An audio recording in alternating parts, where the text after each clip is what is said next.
Salam everyone and welcome once again to the Sri Sathya Sai Media Center.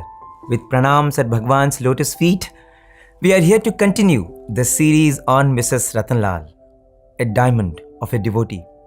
This is the fourth part in this series, and earlier we shared with you how Bhagawan entered her life in a lightning manner in 1965, how Swami cured Mr. Ratanlal of his sinusitis, how Swami completely transformed his perspective in life, how Swami cured Mrs. Ratanlal of her chronic ulcer. Then we talked about their first visit to Parthi, her zeal to cook for Bhagawan, no matter how trying the situation was, and the sudden trip to Parthi that they made in July 1966 for Mrs. Ratanlal's birthday, and the revelations that happened during that trip, the way Bhagawan stunned them by letting them know how he was present at every step during that journey. And as we spoke about whatever has happened in their life in the years 1965 and 1966, we paused at various instances, we reflected, and beautifully amazing lessons emerged, isn't it, Prem? Absolutely. And as we've seen, the journey was pretty quick. Very swiftly they moved closer to Swami, and in many ways Swami was drawing them not merely physically, but even through their hearts. They were being more and more attached to Swami, and that was the time we had stopped. In fact, there was one episode during that impromptu visit that they made, which we wanted to speak about. She mentions that it was her birthday for which they had come, but it was also the Guru Purnima time. So one of the things that happens in the interview room when Swami was giving them the interview, as she beautifully narrates, is Swami invites all the Nadaswaram people. Like we all know that we refer to that as Mangalavadhyam. Whenever there is any auspicious festival or occurrence in a family, we use the Nadaswaram troupe as people who give us the musical refrain. So Swami had invited this Nadaswaram troupe, and as he always does, he gifted them. He materialized objects, blessed them. For Swami, everyone's equal, right? You don't have to be a Raja, as we're going to see, or you have to be a prince or a plebeian, as they would say. Everybody is equal to Swami, and Swami gives everyone, and Swami blesses everyone. But when Swami gives something to a devotee, it is a gift of grace, right? But when Swami gives something to a person who has offered a service, that can be seen differently. So they thought, here is Swami, who's probably doing settlements by gifting things through materialization. And somehow this news spread, and for good reason, as we will come to see. It reaches the government in the form of a complaint probably, and promptly the government sends a vigilance officer. In fact, they send one of their most diligent vigilance officer, a person by name Ramchand. He's actually the vigilance commissioner, as Mrs. Ratanlal speaks of. Because of all the stories of materializations. Right, materializations, and I'm sure they must have been waiting for a chance. And there will be always people right, waiting to do all these work of complaining. Right, absolutely. Yes. And they must have just been waiting for an opportunity like this to investigate into the matter. And this very diligent officer, very sincere and a very senior officer, was sent to Prasanthi Nilayam. His name was Ramchand. And his duty was to go and investigate what is happening here. Where are all these gifts coming from? And that is the point where we actually stopped Mrs. Ratanlal's interview, and she speaks about what happens to Mr. Ramchand, who has come as a representative of the government to investigate into what is this Sai Baba phenomenon, right? And what he undergoes as an experience in Prasanthi Nilayam is very beautiful, and that is the narration that follows. We're going to play for you her narration of this episode, and then we will come back to you with our reflections. अभी ये रामचंद बेचारा सुबह से लेके शाम तक जो devotees आए उनको पूछे ये वो. 6 months he stayed in the ashram. I had a partner, Russian partner. वो अपने बैरे को ले गई Switzerland. There he developed cancer. She sent him back. I was working for cancer also. तो मैंने उसको बोला, when I took her to the cancer hospital, they said cancer is far gone. It's not advisable to do any operation. तो मैंने उसको बोला, देख तू साउथ इंडियन है, मदुरई में है, तू जा स्वामी के पास, वहाँ जाके चुपचाप ठहर 2 महीने, प्रार्थना करता जा, तो ठीक हो जाएगा. Swami operated on him, you know, while he was sleeping. Swami operated and told him that you are all right. तो वो तो बेचारा उसी वक्त आ गया मेरे पास, आके बताया. तो मुझे तो कोई हैरानगी की नहीं बात, because by that time Satyam, Shivam, Sundaram was there. We were, you know, we had read. So Ramchand is going around. One day Ramchand, Swami called Ramchand upstairs. Now this is Ramchand's own words. वो मैं बताती कैसे. Ramchand, Swami called him that you have been here so long. Why don't you come up to me to see? तो अपने बड़े आराम से पलंग पे बैठे हुए. What is, you know, वो शेष का था ना. I've got that watch which Swami had given. You, in the beginning, you must have seen Swami's room with a little watch. Swami has given me that. Swami said, go and see everything. He goes to one room. What does he see? There is nothing else but the room is full of notes of all denominations. And while he's seeing, it all disappeared. Then he goes to the next room, he sees gold. Then he goes to the next room, he sees diamonds. Next room, he goes on seeing all the things. Then he comes to the dining room side and he only sees fruit and he only sees vegetables.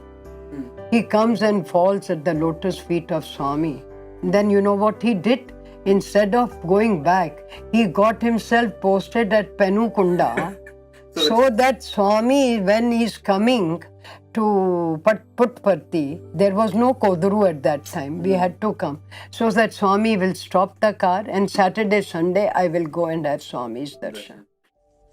So in fact, when we hear about what Mr. Ramchand was doing, as Mrs. Ratanlal narrates, his investigative process, he tries to interview every person who is coming. He wants to go and talk to all the people who have received gifts from Bhagawan to find out about the secret behind everything that is happening. In fact, it reminds me of Mr. Raman Rao.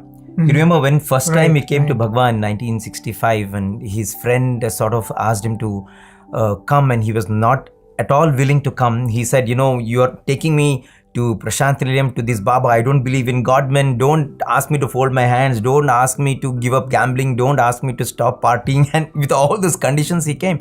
And so he was someone who was very, very skeptical. And this is exactly Mr. Raman Rao also does. So he speaks to every person who was coming out of the interview room. And I remember he writes very beautifully in the book Nectar of Love. He says he spoke to one North Indian and he asked him, what did Baba tell you? And that person says, oh, as soon as I went in, he seemed to know everything about me. He created vibhuti and then he created a locket which had the image of that person's Guruji. Oh. Nobody knew about it. He never told Swami anything about it. So that person was flabbergasted. He asked another person. This man was from Bangalore. And this person said, when I went in, Swami could see the amount of sorrow that was there in my heart because this person had lost his son. Swami says, don't worry, you just stay here for 4 days. Your son who has run away from home will come back here and I will call you together as a family for interview. There was another person, again a North Indian, who said that the moment he went inside, Swami started reprimanding this person. And you know, for whatever, something wrong that he had done, and this person started crying. And then Swami then created vibhuti to pacify him and, you know, Swami consoled him and then the person understood his mistake. But Mr. Raman Rao says, you know, every person he saw was coming out of the interview room as a better person. And every person says that Swami told them to serve. He said, whatever it is, you know, whatever he was doing something good. I mean, that is the process of refinement that was happening. So, you know, earlier also we talked about chamatkar, sanskar. Right.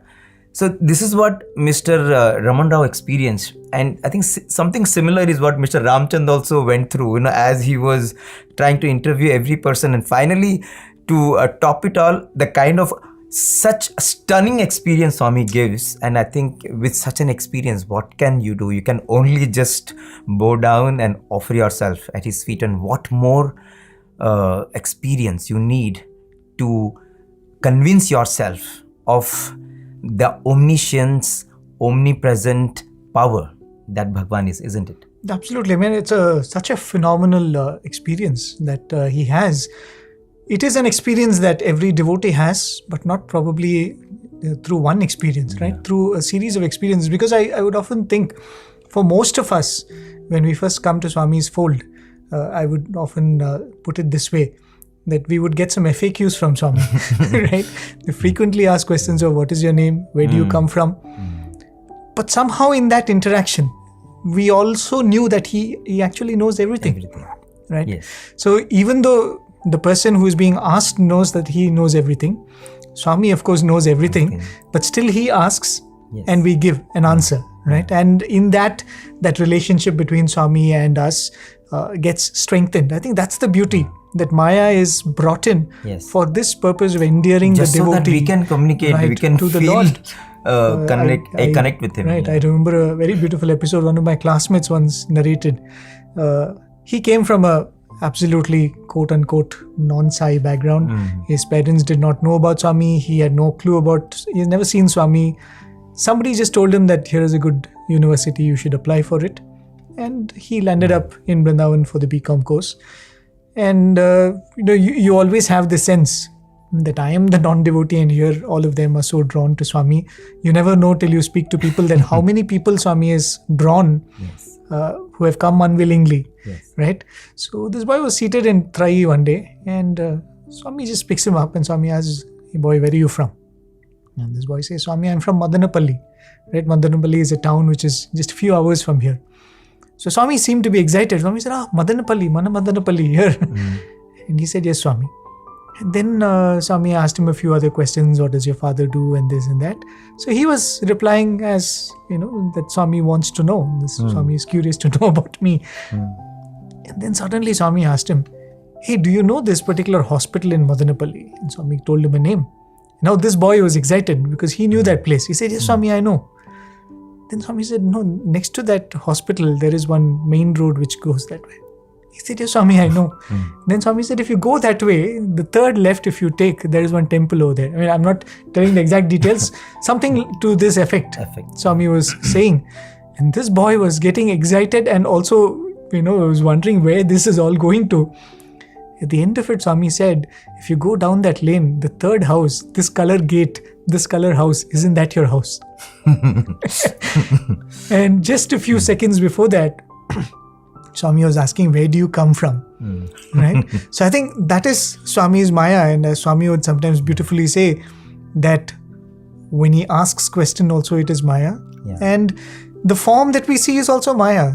He is that supreme which is beyond any name and form. The very fact that he has come in a name and form is also a part of Maya. Right? He's used Maya to come to us. Just to give us joy. Just to give us that joy. And the number of people that he spoke to, one of the persons Mrs Ratanlal mentions in that clip that we played. Again, a very simple person who is a servant of a colleague, as she puts it, who was, I think, from the town of Madurai, and who was down with cancer, and the doctors give up, and he comes and stays in Puttaparthi on her advice, and Swami performs surgery in his sleep, and he's completely cured. The beautiful thing is, he goes back and tells Ratanlal and expresses his gratitude. And she says, yeah, so what is there in that? She says, we have read Satyam Shivam Sundaram and we know this. It's like, that just reminded me of that statement that Swami would often make. Right? Swami would say that you're also surprised by these miracles. He would say that, idani naku sahajam, Swami would say. Meeku ascharyam, naku sahajam. It is a surprise for you. But for me, this is mundane. This is regular for me. If you look at it, even for devotees, it is becoming sahajam, right? Those who have lived with Swami and those who have come to know and understand Swami's ways, that even Swami's miracles become sahajam even to the devotees. And that's the beautiful thing. But what a brilliant experience of that, Mr. Ramchand. Ramchand, In fact, I very vividly remember, recall the session in Trai when, a devotee who was speaking narrated a stunning miracle, and at the end of it, when all of us were looking at Bhagawan, with that additional awesome feeling. And Swami made that statement, this exact statement. Yeah. Meeku Ascharyam, Naku Sahajam. It is something of surprise to you. For me, it is normal. In fact, I remember on that episode of Mr. Raman Rao, as he's interviewing all these people, he actually goes to the place where Professor Kasturi was. Right. And Professor Kasturi was typing, So he was not staying in one of the sheds. So Professor Kasturi looks at him very quizzically because this person is standing and staring at him. So Professor Kasturi asks, do you want to talk to me? Is there anything you need? And so Mr. Raman Rao says, no, actually somebody told me that you are writing Baba's biography. You know what? I have spoken to so many people. I've interviewed so many people. If you want, I can give you many stories. and Professor Kasturi says, Mr. Every day Swami gives interview to 40, 50, 100 people, and each one has a breathtaking story. If I were to document what is happening every day, it would be a big volume by itself. Every day would be a huge volume. My job is not to document these miracles. He said, my job is to inculcate faith in human values. Help people inculcate faith in human values. That is the only thing that I am doing. Whatever I am sharing is so that people get inspired to lead a virtuous life. They follow the path of Sathya and Dharma, which Swami is constantly talking about. I mean, that is something we should always remember. When you talk about chamatkar, sanskar, right. All the chamatkars, all these miracles are only so that we can become a better person. That was the only purpose. And I think in there lies a message for all of us, right? Yes. I mean, being in the media center, it's almost impossible to cover the length and breadth of Swami's life and the number of people that Swami has touched. Absolutely. Right? And we are talking about one event, some government official who came to Prasanthi Nilayam. The amount of things that have happened in Prasanthi Nilayam is so difficult to cover. And Swami did not confine his activity only to Prasanthi Nilayam. Swami traveled extensively, right? Especially in the 60s, in the period that we're talking about. Swami spared no effort to reach out to every corner of this state and the country.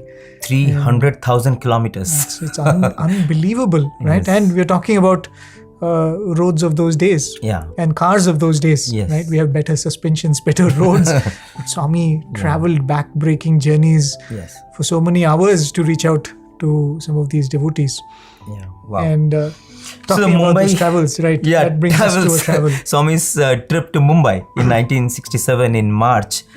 Now, during that trip, Swami had taken along with him the Veda Pathshala boys. The Veda Pathshala Swami set up in the early 60s. Right. And that was sort of the first institution, school you may call it, school or college, where Swami started teaching Vedic hymns to students. And these students had great access to Swami. They would spend all the time with Swami, and that was sort of the original education project of Bhagawan. And Swami himself wrote 2 plays, one on Radha Bhakti, one on Sakubai. Swami directed, and Swami had taken these boys to stage these plays in Mumbai in the Vallabhbhai Patel Stadium. Right. And the governor of Maharashtra was the chief guest, and he loved the performance. He commended the boys and their culture, their values. And it was during this time, Mrs Ratanlal, who had already known Swami now for 2 years, so she was taking all efforts to serve Bhagawan. So she would cook from her home and bring food for Bhagawan for all the students. So this program happened on 16th March. On 15th March, when she was with Bhagawan, Mrs Ratanlal made a prayer to Swami because she was seeing the arrangements being made, and she felt that the stage can be even better. It should be for Swami. It should be really grand. My Swami is going to give a talk and his students are going to perform. So she went and told Swami, can I make the stage? And Swami said, okay, you make the stage. So she went ahead. She was saying she was a very, very active social worker. Oh, yes. Who used to do a lot of events for cancer treatment. Mrs. Ratanlal was someone who mingled with the elite as well as who was constantly doing things for the handicapped, the mentally challenged, the polio victims, the cancer victims. So she was a very, very active social worker. She knew people in theater. She had done shows. She was sort of an event manager. So she knew how to get all the things done. So she had that confidence that even if just 24 hours are left for the performance, she said, I will make the stage. And Swami told, okay, go ahead. And so she goes about making the stage. And so she finishes the work, she goes home to get food, and by the time she returns, somebody has undone everything that she has done, and she's shocked, and she says, okay, doesn't matter, I will just get started again. And so she does that, and when she's back again with food for the next session, again everything is pulled down. And she's now really flustered, and she goes and tells Swami, what is this? Can't you tell that senior person allow me? They are not allowing me to do anything.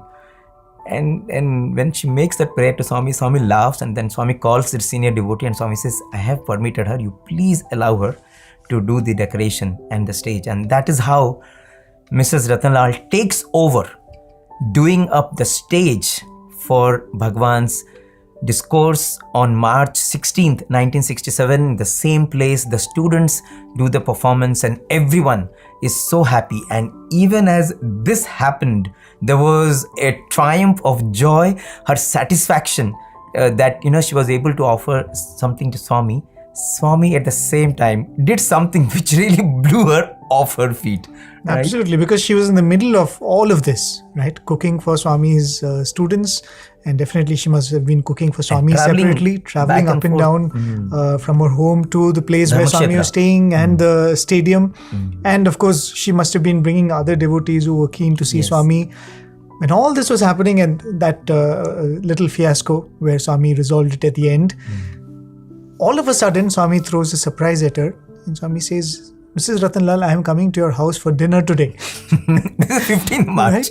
Right? And it was already midday. It was 12 in the afternoon when this whole interaction was going on. And she says she was speechless for a moment because she still had things to do, right? Yes. She had to go back home and get tea and snacks for the students and the guests.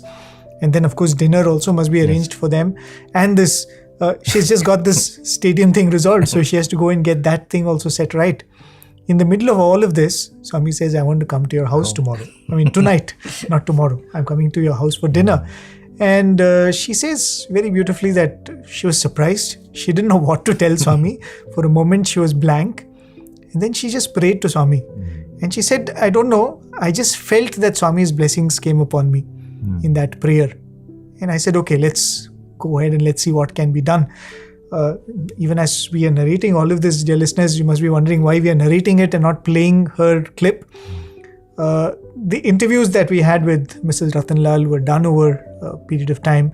She was very reticent, first of all, to share. Very hesitant to share. So some of the recordings are very casual. So we are trying to convey to you and share with you what she had described in that. It may not be suitable to play it as it is. So Vishnu and me are trying to make the best possible way of sharing it with all of you. So coming back to the story, so she prays to Swami, she suddenly feels a burst of inner strength, and she says, let's do it one at a time. So the next task at hand is to go and get tea and snacks ready for the children. So she goes home and she gets this thing ready. She comes back and she goes to the stadium. It's already 5 in the evening. And she's beginning to get stressed about the dinner. What do you do? Swami's coming home for dinner. And 2 of her friends come by to the stadium to see how the arrangements are going on. They look at her and say, what is troubling you? You look a little, stressed out. And then she says, this is what is happening. My Swami is coming for dinner and I don't know what to do. So they tell her, don't worry, you give us the car. And she said that, I always imagined that I will deck up my house with flowers the day Swami comes. Because I love flowers. And so does Swami, right? And those were the days when you could garland Swami, you could have a floral carpet for Swami and all of that. And you don't want to miss out that opportunity. Yes. So she said, but I'm stuck here. I don't have any When time. Swami is coming to your house, you want to do the best. It's a lifetime chance. And someone like her, Yeah. right? We are seeing that She has all the resources. and she wants to do even the stage. She didn't want to let go as it is. You can imagine if Swami is visiting her house. Yes. So these two friends of hers, they tell her that, don't worry, you give us the car keys, we will take care of it. So they take the car keys and they drive away to the market. And of course, after that 12 o'clock meeting, I think she has just managed to buy all the vegetables and give it to the cooks at home and says, this is the thing, do something. And she comes away. So when she returns home, she finds that the whole house has been decked up. Wow. With flowers, the way she would have wanted it, with rangolis, grand and beautiful, just like how she would have wanted to welcome Swami, and everything was set. And suddenly, the hours of stress that preceded her coming home seemed so pointless. Yes. Because when Swami said, I'm coming home for dinner, I think he also had in his mind how it is going to all happen, right? But we who are in the dark, we are the ones who are stressed out, right? But that is the beauty of faith, when I think of it. Yes. There is a very beautiful quote of Tagore, which I'm not quoting verbatim. He says, faith is like the bird that sings when the dawn is still dark.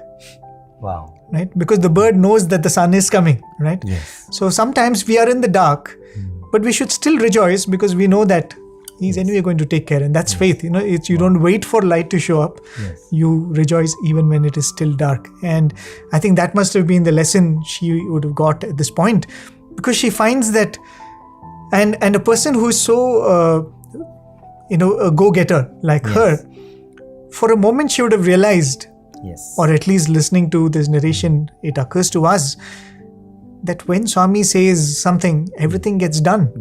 Right? And all you have to do is make yourself the least impediment for his will to take place. Absolutely. Right?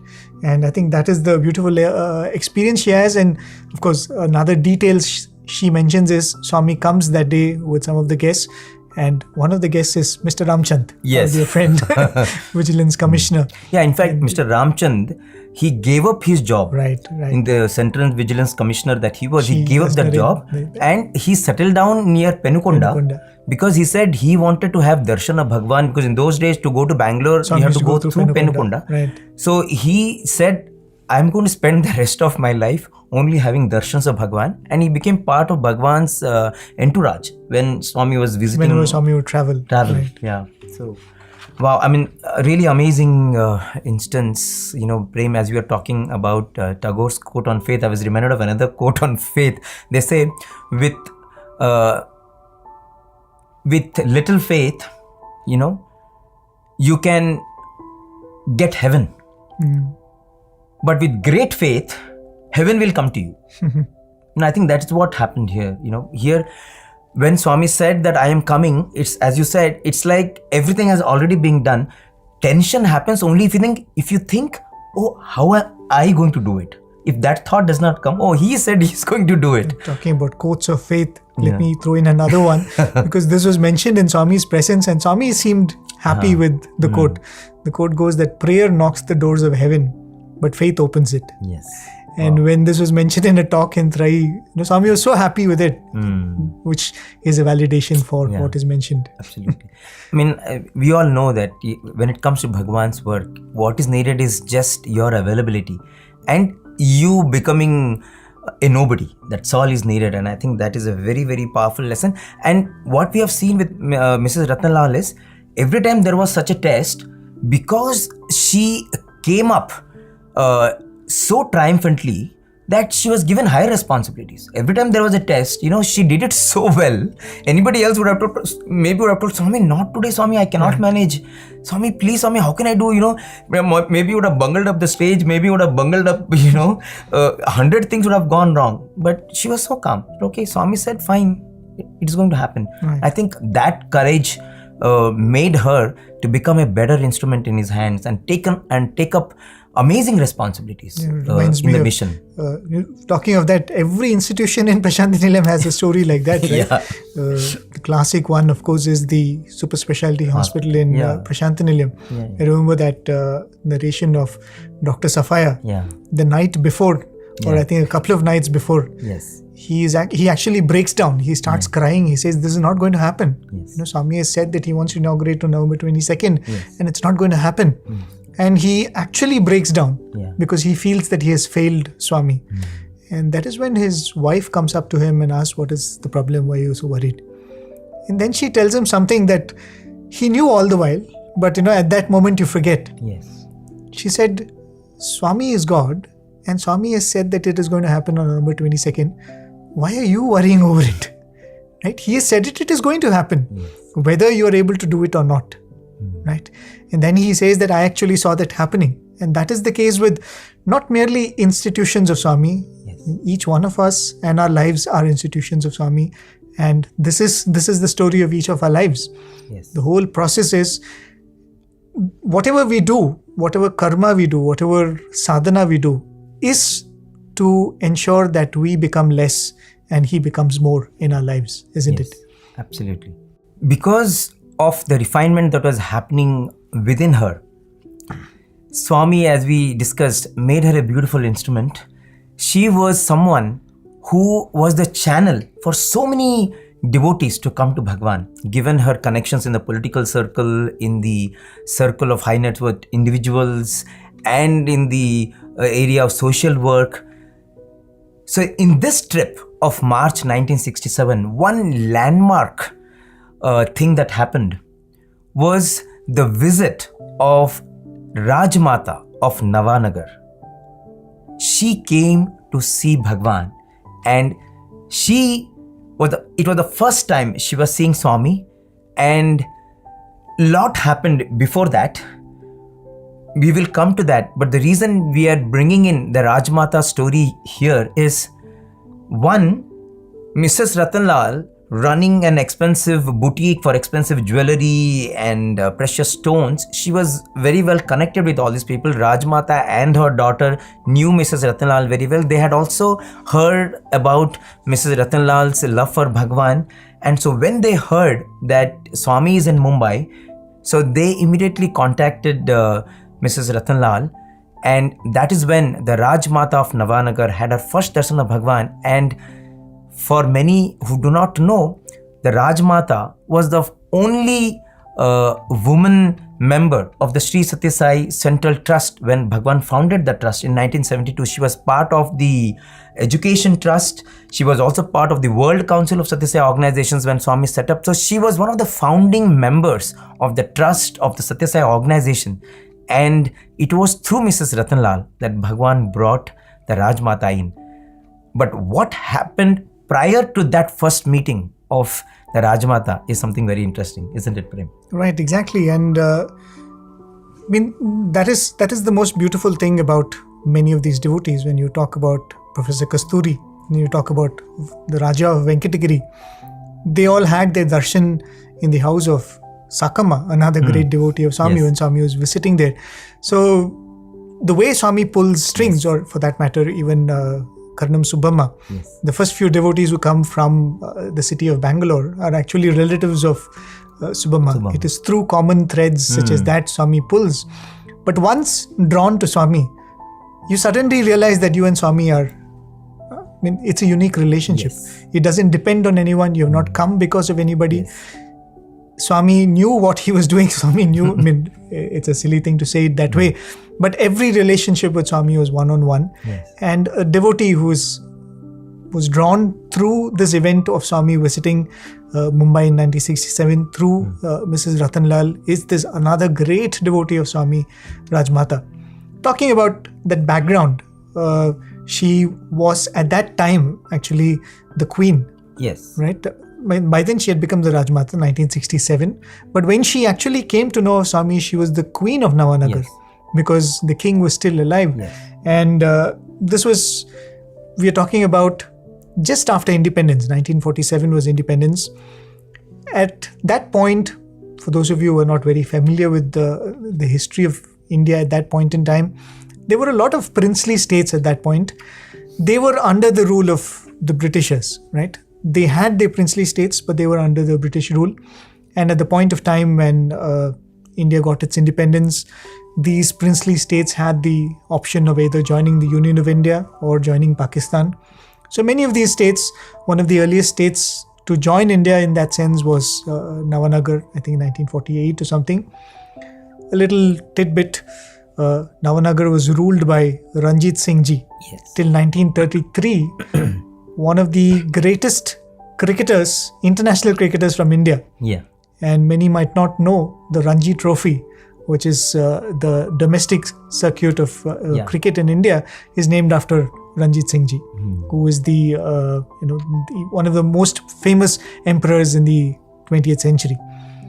After his passing away, his nephew, whom we are talking about here, Digvijay Singh Ji, who was the husband of Rajmata, he took over as the king of Navanagar. And it is through him or through a certain episode that was happening in his life that the whole family is drawn to Swami. Digvijay Singh Ji is also very well known for two episodes. I think now he is becoming more and more popular because of some forwards we get through the internet, that during the World War II, the support that he extended to some of the children of Poland, because he had studied in Poland briefly. He is very popular in Poland. There are streets named after Digvijay Singh Ji in Poland, as you can look up that story on the internet. And of course, he is known for his yeoman contribution in the reconstruction of the Somnath temple. Right after India became independent, the Iron Man of India, Shri Vallabhbhai Patel, took up the project of reconstructing the Somnath temple, one of the grandest temples in India, which was destroyed many centuries ago. So it was reconstructed in a very authentic manner, and Digvijay Singh Ji was the Raja of Navanagar, also popularly known as Jam Sahib. I think all the rulers of Navanagar were referred to as Jam Sahib. So he contributed, and in fact, the entrance to Somnath temple is named after him as Digvijay Singh Dwar. Digvijay Singh Dwar. Digvijay Singh Dwar. And when Swami went to Somnath in 1970, in 1970, Swami inaugurated it. Right. So he is the king of Navanagar, the husband of Rajmata, whom we're talking about right now. And the way he came to Swami is interesting. In 1958, someone told him about Bhagawan, a friend told him. And at that point in time, Maharaja was very sick, and they had their own guru, who was a realized soul. So he didn't really think so much about, any other god man.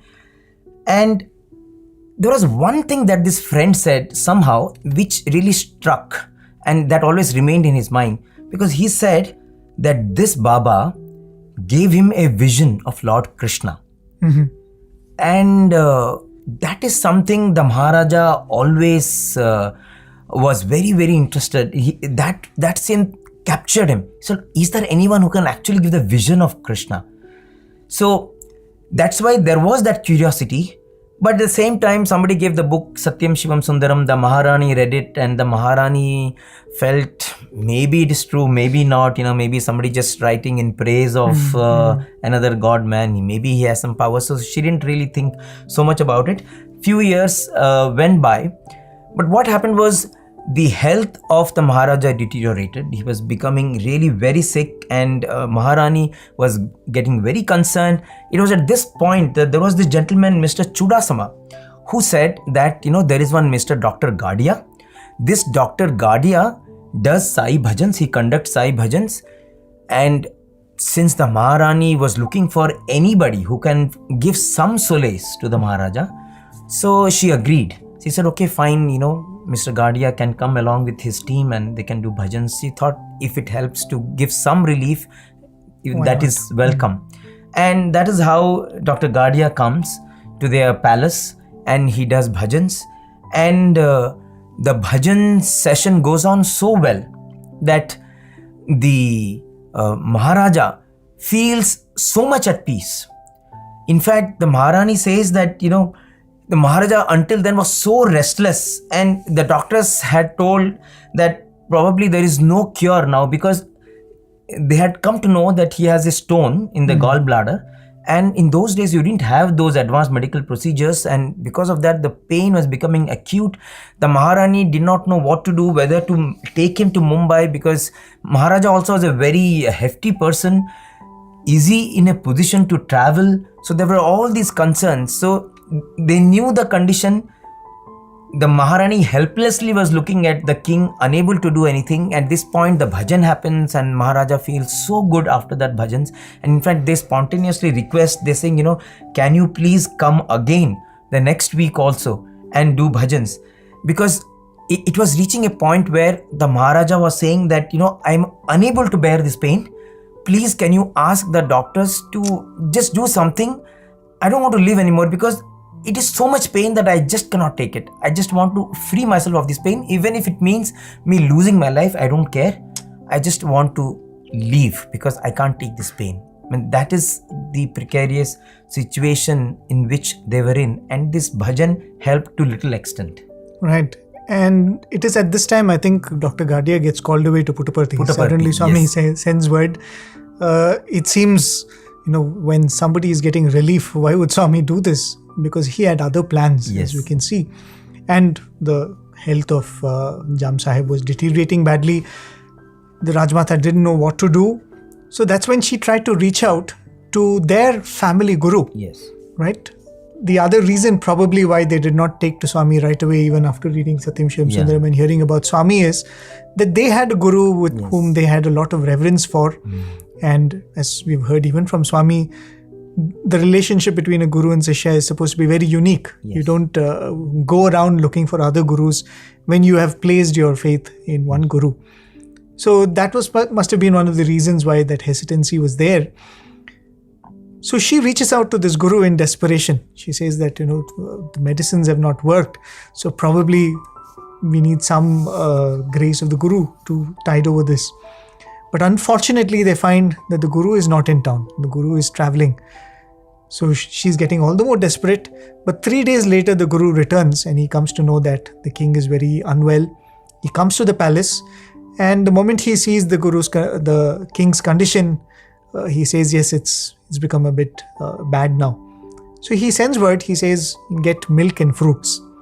And when the guru says this, the queen actually thinks probably this is the last moment of the king, and that's why the guru is asking for milk and fruits. But when it is brought, the guru is sitting in front of the king, and suddenly he does something which was not expected. He brings out a roll of paper. They don't know where it came from, because he did not bring anything when he came. Nothing was there under the cushion on which he was seated. But he brings out this roll of paper and he hands it to them. And when they open it, it is a picture of Swami. Yes. They are stunned because they had never spoken about Swami with the guru, even though they had, had this information about Swami had reached them. They had never discussed it with him, nor had he brought up the topic of Swami ever with them. Where did this come all of a sudden? He brings a picture of Swami, gives it to the queen, and he says, keep it next to the bed of the king and offer worship to it every day, and make sure even the king worships the picture every day, and he will be better. So now it becomes a command of the guru, right? It's not a choice that you have. So that's what they do, and the moment the picture is put next to the bed of the king, overnight he actually feels much better. Much better. And the next evening, another surprising event happens. They get a letter from Puttaparthi, from one Mr. Dikshit, whom they don't have any prior acquaintance with. And the letter says that I am writing to you on the insistence of Bhagawan. He has said he wants me to convey to the queen that she need not worry. The king's health will become better, and Swami will take care of his health. And there was also a packet of vibhuti in that letter, and the letter mentioned that Swami says that this vibhuti should be applied where the king is feeling his pain, and nothing should be, you don't have to worry about anything. And literally overnight, after the vibhuti is applied, the king's pain vanishes. He feels much better. Yes. And almost within 24 hours, Overseas. the king is back to normal. Yeah, I mean, in fact, what is very interesting is the king is free of pain physically, yes, but the Maharani says that was not everything about it. What really stunned the Maharani was the king was a completely different person. The king had changed as a person. A king who used to get irritated with little things, a king who used to lose his temper, he became a person who was very calm. Maharani says that it was almost as if, he was a new person. He had become so calm, so composed that it almost felt like Swami gave a new person to the Maharani. And that was such a blessing from Bhagawan, the king becoming well, not only physically, but mentally, emotionally, psychologically. Something very similar happens with Walter Cowan, isn't it? Oh yes, when Swami gives back after his resurrection, he changes completely. Yes, completely. I mean, already a spiritual person, but there was a marked difference in his behavior. Absolutely. And the only thing that happened was now the Raja says, I want to see Bhagawan. I want to see Bhagawan. Now the Raja wants to spend time reading scriptures. Now the Raja wants to listen to Satsang. He wants more bhajans, more namasmarana. And he says, I want to see Swami. And Maharani tries to find out if Swami is in Pune or Bombay, anywhere near. And they learn that Swami is not there anywhere close. And they are constantly thinking how to see Swami, how to see Swami. And it is during this period that the war breaks out between India and Pakistan, and so that's when they are unable to do anything. Right, it's 1965. Those of you who know, I think it's also called the Second War of Kashmir. And Navanagar is a kingdom which is in the western borders of India. They are very close to Pakistan. And during a war, any enemy nation is only trying to effect as much damage in your country as possible, so that it hurts you, right? So they were targeting some of these princely states and palaces which were there. So this was, as we were saying, 1965. I think August, September, the period where it was maximum was about 17 days, and it is considered as one of the most where armored vehicles were used, the territorial battle on the ground, which was seen after the Second World War, right? The most severe one which was seen. And also it was happening in the backdrop of the Cold War. So the international community was looking at it. So one of the things that was happening was the Pakistani Air Force was trying to raze to the ground the palace of the Jam Sahib, the kingdom of Navanagar. And in fact, apparently it was broadcast on Pakistan radio that the palace of Navanagar has been razed to the ground and the entire royal family has been decimated. But what they didn't know was the shells were dropped in the palace compound, but nobody was harmed, not even the palace. The shells never exploded. The shells never exploded because they didn't know that Swami's grace was there upon them.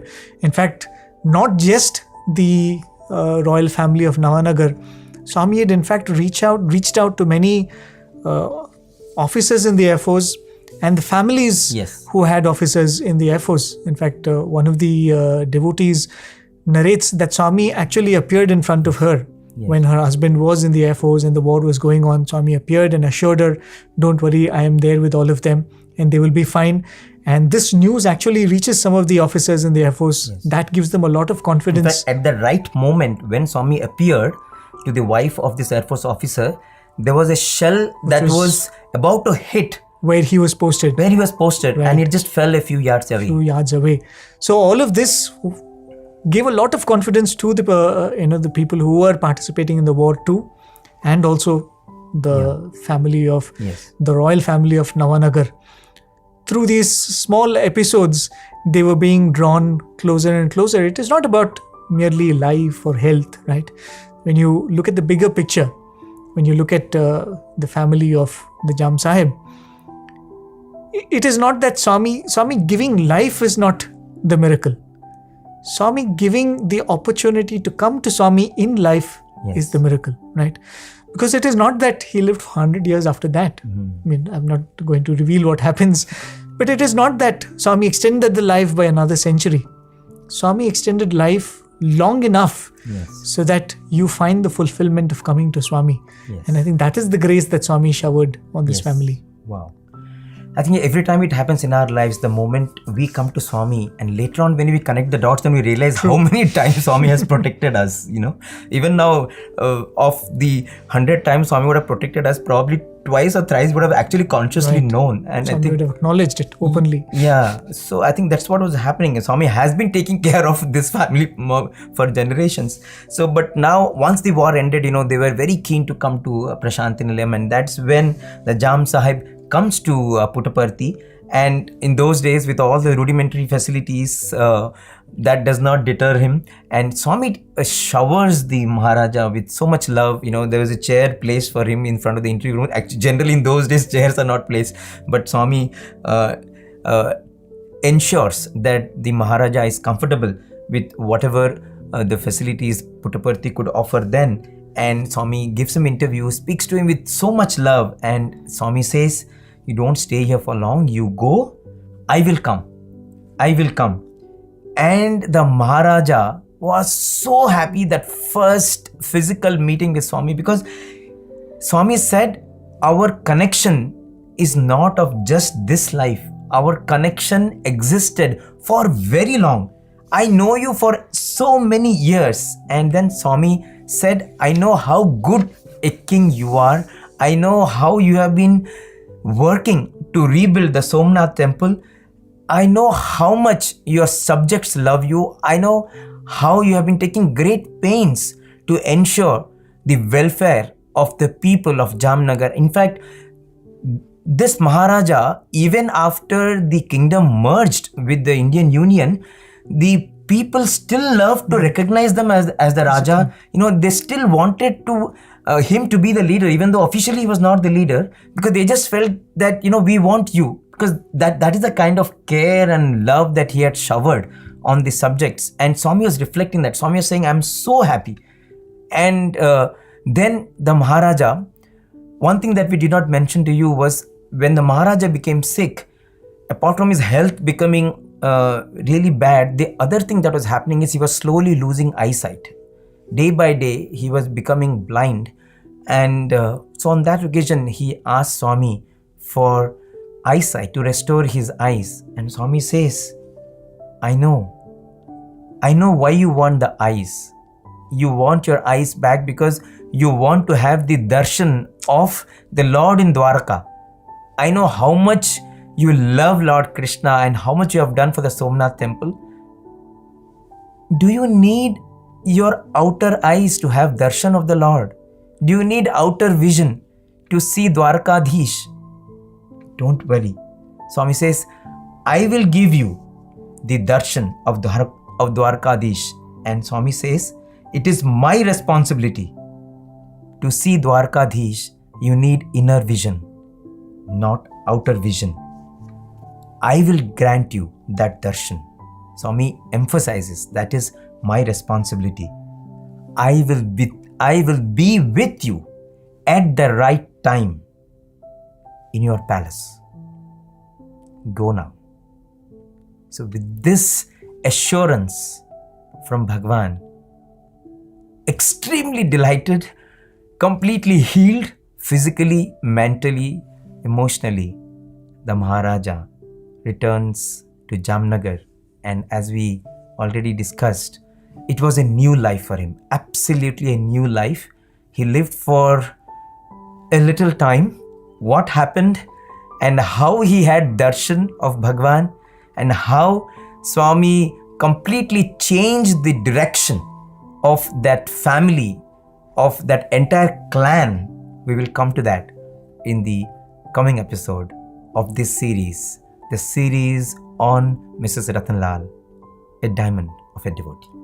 Thank you so much for being with us, and we hope and pray that all these beautiful glimpses of the lives of these exalted souls that Bhagavan is giving us this opportunity to soak in helps us to cultivate that love, that faith, that devotion so that we too can learn to diminish our little self, and glow in His love. Thank you so much. Sai Ram.